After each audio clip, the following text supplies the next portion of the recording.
हरे कृष्ण कृष्ण कृष्ण हरे हरे, हरे राम राम राम हरे हरे। नमस्ते सभी को। तो आज थर्ड स्लाइड कवर कर रहे हैं हम लोग थर्ड एपिसोड पे, अम, अपने अंडरस्टैंडिंग गॉड सीरीज में। और आज हम लोग डिस्कस करेंगे कॉमन एपिस्टेमोलॉजिकल थ्योरीज के बारे में। अ, क्या बेसिस है किसी भी नॉलेज का, और क्या अलग अलग नॉलेज सिस्टम से जिनसे हम नॉलेज लाते हैं। सो यहाँ हम समराइज की है around eight, six seven eight knowledge systems जो जनरली एक्सेप्टेड है ट्रेडिशनली, और अभी भी यूज में आती है, जिसमें मोस्ट ऑफ द हम आपको बताएंगे कि कैसे हम लोग करते हैं रियल वर्ल्ड में यूज। सो एक एक करके स्टार्ट करते हैं। जो पॉइंट हम इसमें दिखाना चाहते हैं वो ये है कि कोई भी नॉलेज सिस्टम परफेक्ट नहीं है, और उस नॉलेज सिस्टम से आया हुआ नॉलेज का लिमिटेशन क्या है। ऑफ कोर्स हम लोग को बेनिफिट्स तो ऑफ कोर्स सारे नॉलेज सिस्टम के पते ही हो जाएंगे, मतलब नाम सुनते ही। बट मतलब मैं ज़्यादा लिमिटेशन पे फोकस करना चाहता हूँ, क्योंकि इवेंचुअली मुझे वैदिक एपिस्टेमोलॉजी पे आना है। तो अभी जैसे कुछ कुछ knowledge systems like scientific method, rationalism, और आई थिंक ये दोनों मेजर नॉलेज सिस्टम्स है जो आज हम लोग फॉलो करते हैं, और इनका मतलब अच्छा खासा अथॉरिटी और एक्सेप्टेंस है। बाकी सब भी है, बट लोग रियलाइज नहीं करते उतना, या फिर उसको उतना ट्रुथ नहीं मानते। बट वो भी हम लोग डिस्कस करेंगे कि कैसे ये जिसको जो लोग ट्रुथ मानते हैं वो फेल हो सकता है, और जिनको नहीं मानते वो ट्रुथ कैसे है, और ये दोनों उनको प्रूफ कैसे नहीं कर पाएगा। तो एक तरह से कंफ्यूजन क्लियर हो जाएगा कि आज ये एम्पेरिसिज्म, रेशनलिज्म और साइंटिफिक मेथड का जो ट्रायो है, जो मतलब एक तरह से सारे नॉलेज सिस्टम्स को डिफाइन कर रहा है, उसमें क्या लिमिटेशन है। आई एम नॉट टेलिंग ये सब गलत है या फिर यार ये फॉलो ही नहीं करना चाहिए। मतलब deep respect for scientific community, and हम खुद एक इंजीनियरिंग बैकग्राउंड से है, सो इट्स नॉट दैट हम डिनाई कर रहे हैं साइंटिफिक मेथड को या उसके क्रेडिबिलिटी को। बट ऑफ कोर्स अगर हम एक साइंटिफिक अप्रोच फॉलो करते हैं तो बाय दैट मेशर ही मेरे पास अथॉरिटी होना चाहिए कि हम साइंस ऐसे टूल का लिमिटेशन एक्सपोज करें, एक्सपोज नहीं, दिखाए सबको। ताकि ये जो एक ब्लाइंड फेथ है साइंस के ऊपर, जैसे लोग ब्लाइंड फेथ करते हैं रिलीजन के ऊपर, इस तरह एक नया ब्लाइंड फेथ है साइंस के ऊपर, वो ब्रेक हो। Okay, so let's start. सबसे पहला है रैशनलिज्म। रैशनलिज्म मतलब तर्क से कोई भी चीज, कोई भी नॉलेज हम पा सकते हैं। उसके लिए कुछ और जानने की जरूरत नहीं, कुछ और देखने की जरूरत नहीं है। अ, तो जैसे अगर मेरे पास आइडियाज है और अगर हम उस पर तर्क लगा सकते हैं, तो it's a valid source of knowledge. Greece में ये बहुत चलता था। ये एरिस्टोटल, ये सब लोग बहुत ही बिगिनर्स है, दो ये न्याय शास्त्र है इंडिया में भी, बट वही एस यूजुअल थोड़ा यूरोसेंट्रिक एकेडमिक पर्सपेक्टिव से हम लोग को ये पता है कि रैशनलिज्म के ओरिजिन्स ग्रीस में है। तो अब इसकी लिमिटेशंस क्या है, पहले ये हम डिस्कस कर लेते हैं। पहले रैशनलिज्म का एग्जांपल हम बता देते हैं। जैसे एक रैशनल है कि दो लाइन के बीच में जो आता है वो एक स्ट्रेट लाइन है, या फिर 2+2=4। ये बाय रैशनल हम लोग कह सकते हैं, बाय रीजनिंग हम लोग बता सकते हैं।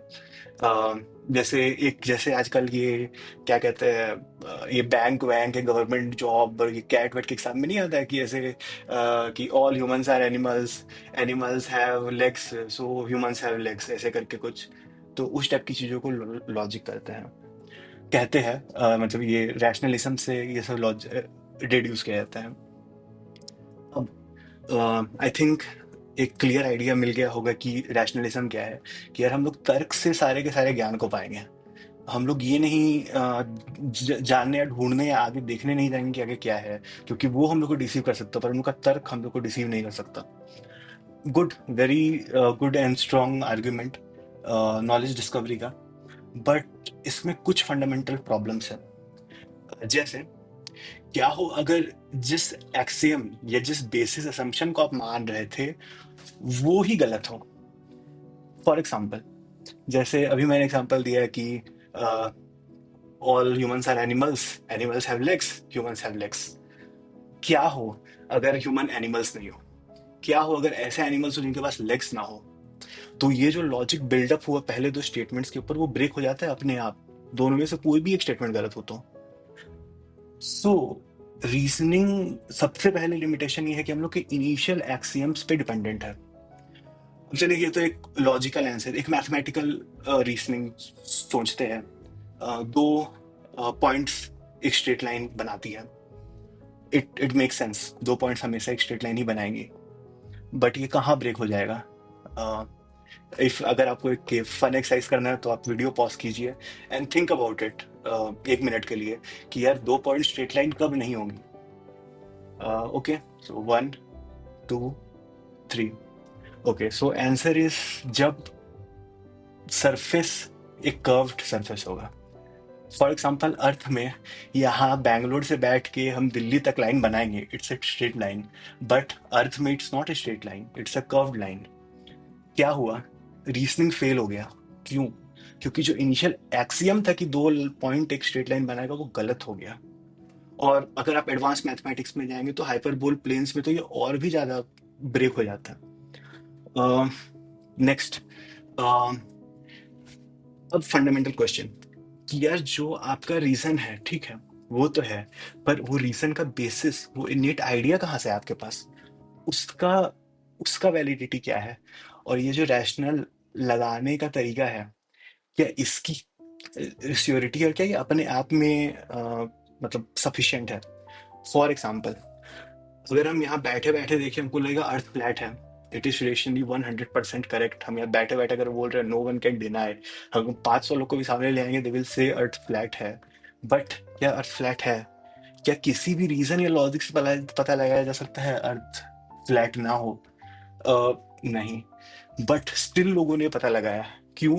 क्योंकि अलग अलग नॉलेज सिस्टम्स थे, लाइक साइंटिफिक मेथड, एम्पेरिसिज्म, वैदिक एपिस्टेमोलॉजी, टेस्टिमनी। फिर ऐसे ऐसे मेथड से लोगों को पता चला कि यार ये लिमिटेशन है। तो और आप अगर और भी चाहे तो आप एक्सप्लोर कर सकते हो इंटरनेट पे कि यार रैशनलिज्म का लिमिटेशन क्या है। और आप देखते हो ये तो एक्जैक्टली रैशनलिज्म की 0 1 बाइनरी आंसर्स पे चलता है। सब्जेक्टिव ट्रूथ्स रैशनलिज्म के लिए निकालना बहुत ही डिफिकल्ट है। और एक्जैक्टली क्योंकि सिंस लॉजिक बिल्डअप होता है इनिशियल फाउंडेशंस पे, दो लोग एक्जैक्टली लॉजिकल आंसर्स पे दो अलग अलग आंसर पे आ सकते हैं। सो ये अपने आप में एब्सोल्यूट ट्रूथ नहीं देगा, क्योंकि दो अलग अलग लोग भले ही रैशनली अप्लाई करें सेम लॉजिक, जस्ट बिकॉज उनके बेसिक फैक्ट्स और अंडरस्टैंडिंग डिफरेंट है, दोनों अलग अलग आंसर्स पे पहुंचेंगे। ओके, नाउ आई होप ये ज़्यादा ना हो गया हो। जस्ट थिंक अबाउट इट, आप लोग खुद भी रीजन करने की कोशिश कर सकते हो कि रैशनलिज्म क्यों लिमिटेड है। Second is empiricism. एम्पेरिसिज्म मतलब सेंस एक्सपीरियंस, जो हम लोग को आँख, कान, नाक, मुंह से, मतलब ये सब सेंस ऑर्गन से पता चलता है। 5 सेंस ऑर्गन्स तो सबको स्कूल में पढ़ा ही है। सो इट्स अबाउट दैट, कि उससे जो परसीव होता है वो सही है। बट ये तो और भी ज्यादा प्रॉब्लमैटिक है। हाँ, बट हाँ, first let me appreciate this मतलब knowledge system, then I will come to disintegrate it kind of. चलो, सो एम्पेरिसिज्म की खास बात यह है कि यार वो ऑब्जर्वेशन पे बिलीव करता है, जो हम लोग देखते हैं और परसीव करते हैं, जो हम लोग के लिए एक्चुअली मैटर करता है। आप रैशनली मुझे हजारों चीज बता सकते हो कि अब स्ट्रेट लाइन है, ये है, इमेजिनरी नंबर्स है, ऐसे वैसे, पर जब तक उनका मेरे रियल लाइफ में, मेरे परसेप्शन में नहीं है, वो नॉलेज का मैटर नहीं कर रहा है। और वो नॉलेज का ट्रूथ नॉट ट्रूथ से भी हम कंफ्यूज है कि यार ये क्या है। इसलिए अ, ये सेंस एक्सपीरियंस एक बहुत ही वैलिड प्रूफ हो जाता है। अगर हम अपने आंखों से आग को देख रहे हैं, मतलब वो आग है, मतलब क्वाइट पॉसिबल। अब वही इसका भी वैलिडेशन है कि यार सेंसर डिसोल्यूशन हो जाता है, जैसे मिराज दिखता है हम लोग को रेगिस्तान में। आजकल तो यार हाँ मतलब सब सपनों में भी बहुत कुछ दिखता है, पर वो चलो हम लोग कह सकते हैं हम लोग सेंस को एक्सपीरियंस नहीं होता, वो माइंड का एक्सपीरियंस होता है उस चीज को। और जैसे सोच सकते हैं ऑप्टिकल इल्यूशंस होते हैं। फिर जैसे एक 3D हॉलोग्राम बनते हैं एयर में, सेंस को वो सही लग रहा है, वो करेक्ट लग रहा है, बट एक्चुअली उसके अंदर एक इल्यूशन है, ऑप्टिकल इल्यूशन है या किसी भी और तरीके से फील करके इल्यूशन है। अ, यहाँ एम्पेरिसिज्म मात खा जाता है। But to give empiricism its credit कि empiricism is a very valuable tool in scientific method. मतलब एम्पेरिसिज्म के थ्रू हम लोग साइंस के बहुत ही डिटेल्ड चीज़ों को मतलब नेविगेट कर सकते हैं, क्योंकि ऑफ कोर्स एक एक्चुअल देखा हुआ evidence has a lot of value, no doubt, experienced through all the senses. If I hear something, see something, I smell something, it's a proof that something is there. Okay, now the scientific method. Scientific method तो I think पढ़े होंगे सबके बच्चे में, पर ये भूल गए होंगे क्योंकि वही बेसिक चीज तो पढ़ाते नहीं है स्कूल में, डायरेक्ट ही मतलब आपको आर्किमिडीज बनाने लगते हैं, पर चलो ठीक है। तो साइंटिफिक मेथड होता क्या है कि ट्रूथ को फाइंड करने के लिए हम एक हाइपोथेसिस लाते हैं, ऐसे ही कुछ भी हाइपोथेसिस, और उसके बाद हम रिपीटेड एक्सपेरिमेंट्स करके अगर हम देखते हैं कि यार ये वो रिप्रोड्यूसिबल है और मतलब ये नॉन फॉल्सिफाइबल है, मतलब रिप्रोड्यूसिबल मतलब बार बार वो रिप्रोड्यूस हो सकता है, मतलब हर बार हम लैब में करें तो सेम टू सेम रिजल्ट आएगा, अगर ऐसी चीजें हैं तो फिर scientific method is very good. It replicates things, और इससे एक्चुअली हम लोग के बहुत सारे वर्ल्ड में मशीन्स चल रही है, it's all because of that. लोग ये मतलब वही बोले ना डम आर्गुमेंट्स देते हैं, बोलते हैं कि यार पता है साइंस है तो आज तुम लोग का फोन चल रहा है, और ग्रेविटी है तो इसलिए ये गिर रहा है, ऐसे वैसे। बट वो लोग ये समझते ही नहीं है कि भाई ये सब जो तुम बोल रहे हो ये साइंटिफिक मेथड का वजह से है, साइंस की वजह से नहीं है। कि हाँ मतलब उसका मेथड नॉलेज सिस्टम ही ऐसा जो रिप्रोड्यूसिबल चीजों को रिप्रोड्यूस करता है। और अगर आपको लगता है कि इतना ही ब्रेक प्रूफ है, तो बेचारे आईआईटी जेई में पढ़ने वाले स्टूडेंट से पूछिए जो लोग केमिस्ट्री पढ़ते हैं, उन लोग को हर 5वीं चीज बताया जाता है कि यार ये रिएक्शन एक्सेप्शन है। बड़े बड़े ऑर्गेनिक के स्ट्रक्चर बना दिए जाए, तो बॉन्ड बना कोवैलेंट आयोनिक ये वो, और फिर जब रिएक्शन होता है तो बताया जाता है अरे यार ये तो एक्सेप्शन है।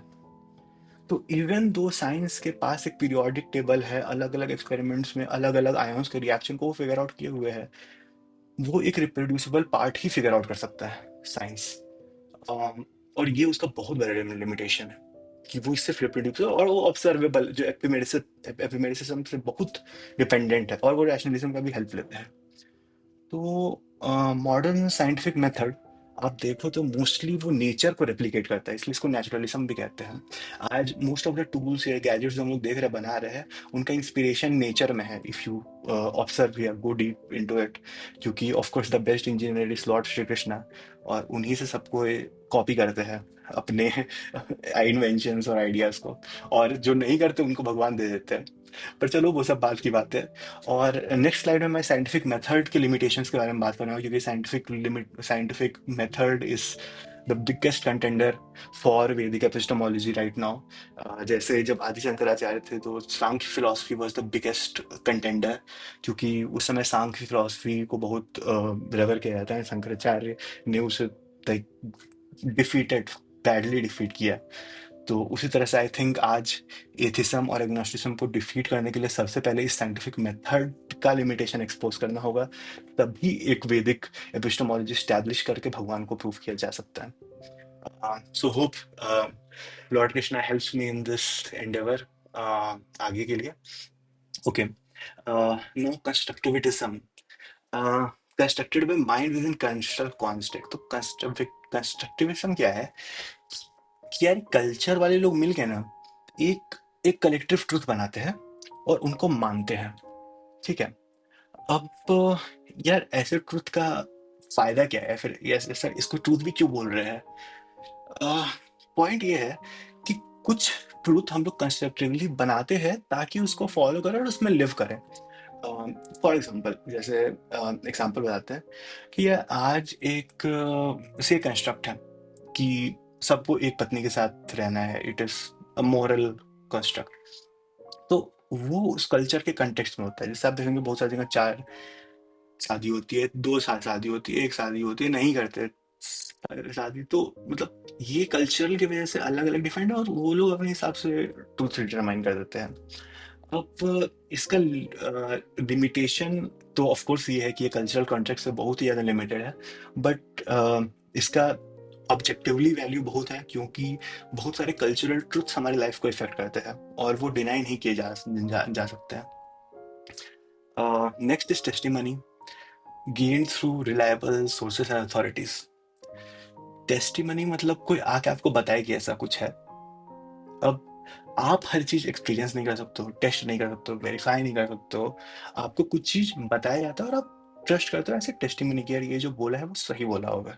देर is no verification for this. Point वही है कि चाहे वो सोर्स रिलायबल होगा या फिर वो अथॉरिटी रिलायबल होगी जहां से इंफॉर्मेशन आ रहा है। क्योंकि अगेन लिमिटेशन क्या है कि हम लोग पहले शुरू के 5 नहीं यूज कर पा रहे हैं अपने कंटेक्स्ट में। अब टेस्टिमनी क्या है?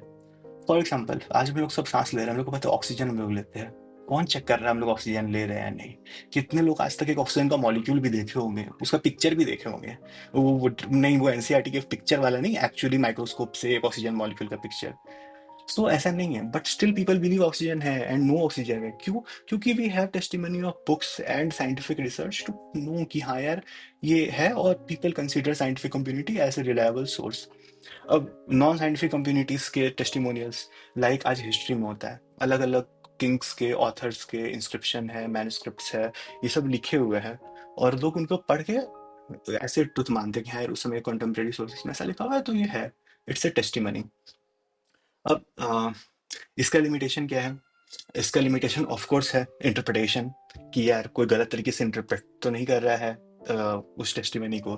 थर्ड, टेस्टिमनी का टेम्परिंग जो आजकल होता है एकेडमिक कम्युनिटीज में, मतलब वो जो टेस्टिमनी बताते हैं उनको चेंज कर देते हैं। बट स्टिल मतलब हम लोग आगे देखेंगे कि टेस्टिमनी कैसे बहुत बड़ा प्रूफ है जो हम लोग ऐसे ही नेग्लेक्ट करते हैं, और उसका क्या वैल्यू है।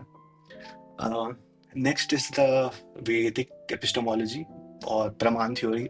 तो 6 प्रमाण हैं जो वेद में माने जाते हैं, मतलब वैदिक सिद्धांत में माने जाते हैं। अम, और इसके बारे में हम लोग नेक्स्ट स्लाइड में डिस्कस करेंगे कि ये क्या प्रमाण है। उनमें से एक मेजर प्रमाण है शब्द प्रमाण, जो है वेद शास्त्र। इसलिए आगे हम लोग इसी पे डिस्कस करेंगे कि वेद की क्या अथॉरिटी है और शास्त्र की क्या अथॉरिटी है, और कैसे वो ट्रुथ है हम लोग कैसे माने। सिमिलर टू टेस्टिमोनी है, बट उससे थोड़ा आगे की बात है, वो हम लोग डिस्कस करेंगे कि कैसे है। और बाकी सारे आई थिंक जो एपमेरिज्म और रैशनलिज्म, ये आई थिंक ऑलरेडी पार्ट है उस एपिस्टेमोलॉजी के, तो हम लोग वो भी एक्सप्लोर करेंगे। Next is pragmatism. Truth is what is useful. अब ये होता है कि यार क्या ट्रूथ है, क्या ट्रूथ नहीं है, क्या मतलब है, जो हमको फायदा दे रहा है वो ट्रूथ है। अब यार बोलो यार ये कैसा ट्रूथ है, ये कैसा आइडियोलॉजी है। तो अब एग्जाम्पल हम बताते हैं कि सबको, नहीं सॉरी क्या नाम है, एक जो इलेक्ट्रिसिटी की करंट पॉजिटिव से नेगेटिव की तरफ जाता है, ये क्या है, ये ट्रूथ है क्या? ये कन्वेंशन है जो बनाया गया है। सिमिलर टू आई थिंक ये कल्चरल कंटेक्स्ट से भी थोड़ा मिलते रहेगा, कंस्ट्रक्टिविज्म से भी मिलते रहेगा, कि यार ये ट्रूथ यूजफुल है, हम लोग के टूल में है इसलिए इसको बनाया जाता है। और ये जो है अलग अलग कंटेक्स्ट में भी वर्क होता है। जैसे और एग्जाम्पल है प्रैग्मेटिज्म का, कि यार बहुत सारे लोग बोलते हैं कि यार चलो भगवान भगवान तो होता नहीं है, पर सिंस ये एक मोरल सबको दे देता है तो ठीक है यार इसको ट्रुथ मान लो। This is pragmatic knowledge system, कि यार चलो भाई मतलब झूठी है बट मतलब if it's useful for everyone तो इट्स राइट। जैसे आज हम लोग बाइक्स में या कार्स में ऐसे कॉन्वेक्स मिरर देखते हैं, वो झूठ दिखता है but it's useful, it's a useful lie. तो उस तरह इससे यूज कभी कभी ट्रुथ यूजफुल है, वो उसका ये लोग प्रैग्मेटिज्म वाले करते हैं कि हाँ यार ये है। ऑफ कोर्स इसका लिमिटेशन तो है ही यार, क्योंकि बहुत सारी चीजें हैं जो यूजफुल है पर ट्रुथ नहीं है, और बहुत सारी चीज जो है ट्रुथ है पर वो यूजफुल एकदम नहीं है। मतलब यूजफुल है पर भाई मतलब इनफैक्ट वो यूजफुलनेस का भी सोसाइटी के हिसाब से वैल्यू खत्म और बढ़ जाता है, और ह्यूमन के हिसाब से। सो ये बेसिकली ओवरऑल डिफरेंट तरीके थे टू फिगर आउट कि कैसे नॉलेज, अलग अलग नॉलेज सिस्टम्स क्या है, कैसे हम लोग जान सकते हैं कि यार नॉलेज कहाँ से आया या क्या है। अ, तो एक एक लिमिटेशन, जैसे कुछ कुछ जो उन्होंने कॉमन लिमिटेशन देखी कि नॉलेज खुद अपने एक्सियम से बाउंड है, मतलब जो उनका बेसिक जो प्रिंसिपल्स है उससे बाउंड है। सेकंड, नॉलेज खोजने का कोई एक तरीका नहीं है, नॉलेज बहुत तरीके से खोजा जा सकता है और सबका मेथोडोलॉजी खोजने का अलग है, और क्योंकि मेथोडोलॉजी अलग है तो उनके लिमिटेशंस अलग है।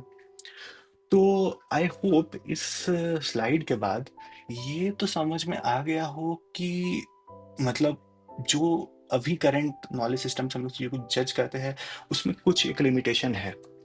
अगर आप 1% 2% भी ये माने हो कि यार हाँ यार इन सारे नॉलेज सिस्टम्स में कुछ ना कुछ लिमिटेशन है और वो सारे के सारे कंप्लीट ट्रुथ को नहीं करते हैं, तब आई थिंक अभी तक मेरा effort has been successful. But अगर आपको स्टिल लगता है कि सारे के सारे साइंटिफिक मेथड्स या रैशनलिज्म से होता है, तो फिर आपके प्रॉब्लम्स और बढ़ जाएंगे, क्योंकि फिर आप कैसे जस्टिफाई करोगे कि लव क्या होता है, या हम लोग जो इमोशंस फील करते हैं वो क्या होता है, और even deeper questions of life, मतलब कि हम लोग क्यों आए, क्या आए, और मतलब उन उन चीज़ों के बारे में अगर आप पॉन्डर करेंगे तो शायद आपको रियलाइज होगा कि हाँ यार शायद ट्रुथ सिर्फ मटेरियल नहीं है, बहुत सारा ट्रुथ है कि जो होता है, जो जरूरत है बट है। जैसे for example, all all humans are equal, ये क्या है? ये एक काइंड ऑफ कंस्ट्रक्टिव ट्रुथ है कि यार हाँ यार एक सोसाइटी में लोग मान ले कि एवरीवन इज इक्वल, पर क्या एक कंप्लीट ट्रुथ है? Who knows. Man is a social animal. अब उसके बेसिस पे arguments, man is a social animal, man is an animal, पहले इस स्टेटमेंट को हम लोग वैलिडेट करें, फिर हम लोग आगे जाए कि man is a social animal की जंगल एनिमल की वट एवर। इसलिए अ, ये आप थोड़ा पॉन्डर करने का सोचने की कोशिश कीजिए। अब नेक्स्ट स्लाइड में हम लोग डिस्कस करेंगे साइंटिफिक मेथोडोलॉजी के बारे में, कि यार ये जो साइंटिफिक मेथोडोलॉजी जो हम बताया, साइंटिफिक एक हाइपोथेसिस होता है, उस पर एक्सपेरिमेंट होता है, वो रिप्रोड्यूसिबल होता है और नॉन फॉल्सिफाइबल होता है, तो वो थ्योरी एक्सेप्ट किया जाता है साइंस के अंदर।